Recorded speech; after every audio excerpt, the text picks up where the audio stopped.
So this is White Christmas. It's a classic, played every Christmas on terrestrial TV in the UK.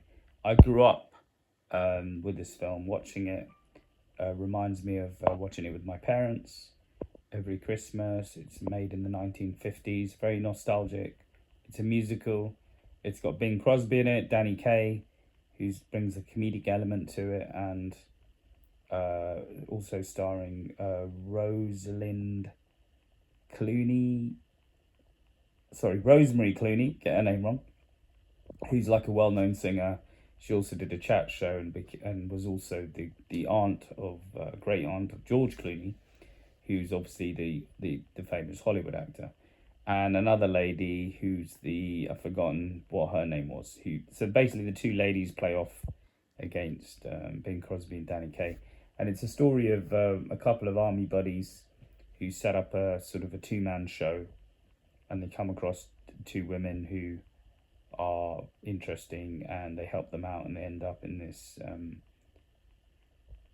this place up in Vermont where the two women are gonna sort of perform, and then they find out it's actually run by an old friend of theirs, and then they basically set about trying to support the inn and seeing how they can sort of, put something on to support the guy. And the funny thing is that one thing leads to another, and misunderstandings, and it all goes, they have a bit of disagreements, and it's a lot of interesting sort of romantic comedy film. But because it's White Christmas, it also deals with this whole purpose of when I was growing up, everyone wanted a white Christmas. The kids wanted to play in the snow and make snowmen and all that stuff. And this is December 2025, Christmas Day right now, and there is no snow, but it's quite cold. I think it's like -3 tonight. What, sort of, maybe more like 2, but it feels like -3 because of the wind. But ultimately, maybe it's too cold for snow. But this is a film that I always try and watch every year, and I really got world famous songs in it, and if you haven't seen this, you're kind of missing out on a kind of golden era film, golden age of Hollywood, I would say.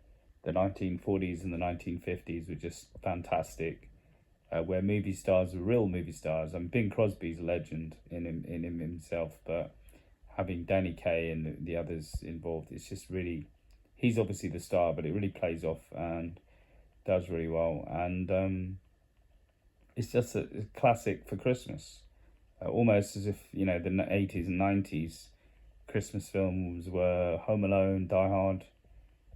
This has been the kind of Christmassy film that I grew up with, and many people have. Similar to It's a Wonderful Life is the other one with Jimmy Stewart. So highly recommended. Currently, it's on, I think it was on BBC Two. So I don't have, TV channels, terrestrial TV channels. So I watched it at my sister's house. And I found this on Amazon as well. So this is on Amazon if you wanna rent it, or get Amazon Prime, but then it's free, and it's always also on BBC, probably Catch Up TV somewhere if you have a look. BBC Two, I think, or it's on most channels anyway. And highly recommended. It's not even worth buying a copy. I mean, I would buy a DVD copy of this, actually. It would be nice to have it in my collection, but the reason I don't is it's always shown every year without fail. So this is White Christmas, traditional Christmas film. Go and check it out, and I'll see you on the next one. And a very Merry Christmas to you all from me. Have a good Christmas and Happy New Year for 2026. Hopefully it'll turn into a decent year for us. All the best.